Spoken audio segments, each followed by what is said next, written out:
You ever had someone laugh at your discomfort? Like your feelings were just entertainment for them? That was my mom. Every birthday she made sure to humiliate my brother and me. Loud singing, clapping, the whole restaurant staring, while we turned red. So we came up with a plan. A simple, petty, beautiful plan that finally made her feel what we'd been feeling for years. If you've ever wanted to see karma delivered with perfect timing, you'll love this one. Hit that subscribe button, tap like, and tell me in the comments, what's the most harmless but satisfying revenge you've ever pulled off? Because this one still makes me smile decades later. I've always been the quiet type. My brother too. We weren't shy exactly. We just didn't like being the center of attention. Crowds made us tense. People staring made our skin crawl. So birthdays? They were always a mix of joy and dread. Every year Mom would take us out for dinner, usually some mid-range family restaurant, like Applebee's or Red Robin. It was supposed to be nice and simple. But without fail, halfway through dessert, she'd get that look, the mischievous one. She'd lean in close to the waiter and whisper something. We knew what was coming. A few minutes later, here they'd come. A pack of servers clapping off beat, singing that cringy restaurant happy birthday song at the top of their lungs. People would turn to look, some would cheer. Others would just smile politely while we sat there, frozen faces burning. I used to fake a smile just to make it end faster. My brother, who was 2 years younger, would stare down at his plate like he wished he could disappear. And Mom? She'd laugh. Every single time. Oh, lighten up. She'd say after the waiters left, "It's your birthday. You should be celebrated." We told her over and over, "Please don't do that." But she never stopped. She thought it was funny how embarrassed we got. She said it was cute. But here's the thing about being the quiet one. People think you'll never fight back. They mistake politeness for weakness. And that's when revenge starts brewing. And then, one Saturday lunch, everything changed. It wasn't even our birthday. We were just grabbing lunch after running errands, Mom, Matt, and me. The place was busy, full of chatter and clinking dishes. Mom was in one of her chipper moods, chatting up the waiter about the specials, asking about desserts even before ordering the main course. And then she said it, casually, with a smile. "Oh, by the way, it's my boy's birthdays today."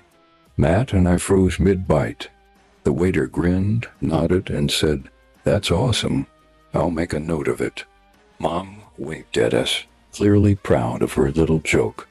I could feel Matt's eyes on me.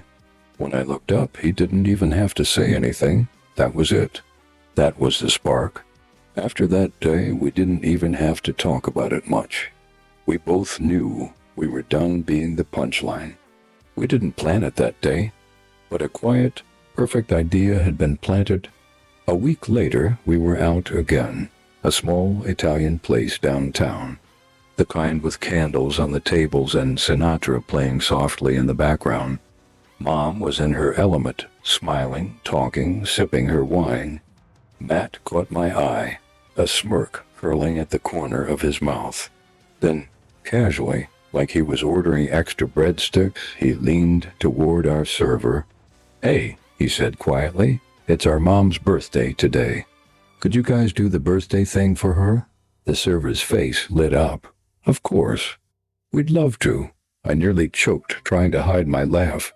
10 minutes later, when the cake came out with the servers clapping and singing, Mom looked so confused.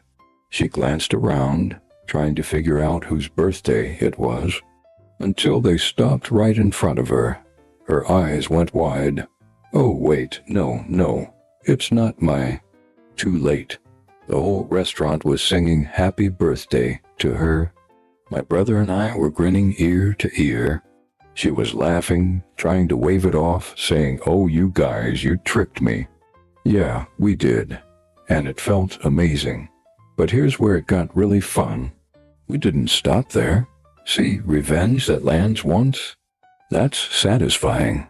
But revenge that builds, that grows every time the target lets their guard down, that's poetic. So we made it a habit. The next week at a breakfast diner, Matt whispered to the waitress before the check came. A few minutes later, she returned with pancakes stacked high, whipped cream, spelling out, "Happy birthday, Mom." Mom groaned. "You guys are impossible." We grinned. "Hey, we just wanted you to feel celebrated." Next time it was a Mexican restaurant. We didn't even have to say much. The servers came out, loud and joyful, singing in Spanish. One of them placed a massive sombrero on Mom's head. The look on her face, priceless. Her cheeks burned crimson. She kept trying to remove the hat while laughing awkwardly. The whole restaurant clapped. People were taking photos. When it was over, she hissed, "You two are the worst." And Matt leaned in, whispering, "Think she's getting the message yet?" I replied, "Not until it happens at Dad's dinner." The idea of pulling it off during Dad's birthday dinner, that was the crown jewel. Mom always tried to be on her best behavior when Dad was around. She'd never admit it, but he was the one person who could call her out and make her blush faster than any waiter could. So when Dad's birthday rolled around a few months later, I knew this was our stage, the final act, the one that would seal the deal forever. We were at a fancy steakhouse downtown, the kind of place where you whisper your order and even the air smells expensive. Soft jazz played from hidden speakers. Candlelight shimmered against glasses of red wine. Mom had dressed up, hair curled, gold earrings, a dress she'd been saving for a special night.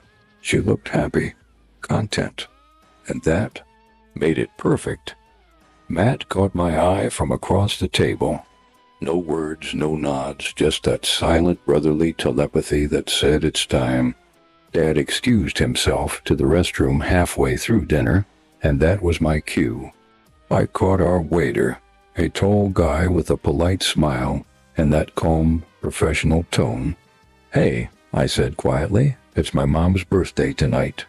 Do you think you could do something special for her? Maybe the restaurant song?" His face lit up. "Of course, we love celebrating birthdays. Leave it to us." He walked off and I felt that adrenaline rush, the same one you get before a prank goes off. That perfect mix of nerves and excitement. Mom was sipping her wine. She looked peaceful. And that made what happened next so much sweeter. It started quietly, a few claps near the bar, then more, building rhythm. Heads turned, voices rose. "Happy birthday to you." Mom froze mid-bite. She looked left, right. That confused little smile creeping up like she couldn't decide whether to laugh or panic. And then realization dawned. The waitstaff were heading straight for her. Her hand went to her chest. "Oh, wait, no, it's not. Too late." The servers gathered around, clapping, smiling, singing at full volume.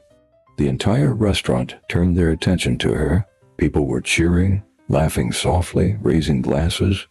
Even the bartender joined in, belting the last line like it was Broadway. Mom's face went crimson. She covered her face, half laughing, half dying inside. "Oh my God, you guys, stop it," she said between giggles, tears forming at the corners of her eyes. Dad came back from the restroom mid-song and lost it. He burst out laughing so hard he had to grab the table for balance. "Wait, honey, it's your birthday now?" Mom turned to glare at him, but she couldn't even fake anger anymore. She was laughing too hard. Okay, you got me. I give up." The servers finished, bowed dramatically, and walked away to applause from nearby tables. Dad raised his glass, still chuckling. "Well, happy unbirthday to you, sweetheart." She shook her head, laughing, cheeks still pink. "You two," she said, pointing her fork at us, "are terrible." Matt leaned back, smirking. "Hey, We just wanted you to feel celebrated, Mom." She laughed again, really laughed this time, and said, "All right, no more surprise singing. For anyone, ever." We clinked glasses, and for the first time in years, a birthday dinner actually felt peaceful. In the weeks after, she'd occasionally bring it up, usually when a commercial for some restaurant came on. "Remember when you two tricked me with that sombrero?" she'd say, giggling. Or, "I still can't believe I got serenaded at the steakhouse." She'd shake her head, smiling. "You really gave me a taste of my own medicine." And that's exactly what it was, a mirror held up to her own behavior. For years, she'd laughed at our embarrassment, not out of cruelty, but because she didn't feel what we felt. She thought she was teaching us confidence, but what she was really teaching us was how to ignore someone's discomfort when you're the one holding the spotlight. When we flipped it on her, when she felt what we'd been feeling, it clicked. The lesson landed. And here's the thing, we never needed an apology. We didn't want to make her miserable. We just wanted her to understand, and she did. From that day on, birthdays became calm, comfortable, even warm again. No loud singing, no clapping. Just family, food, and laughter that actually felt good. Sometimes people don't understand boundaries until they've crossed into them from the other side. They don't get your discomfort until they've felt it themselves. We didn't have to scream or fight or make some big dramatic scene. We just gave her a mirror, and she learned faster than any lecture could have taught her. Because embarrassment, it's a teacher all its own. Now, every time we celebrate a birthday, Mom still teases us about it. "You sure it's not my birthday tonight?" she'll ask with a smirk. And we all laugh together this time. So what about you? Have you ever had to teach someone a lesson the gentle way? The kind that didn't hurt, just humbled? Drop your story in the comments below. I read every single one. And if this little slice of poetic justice made you smile, hit like, subscribe, and share it with someone who's got a prank-loving parent of their own. Because sometimes the sweetest revenge comes with a birthday cake.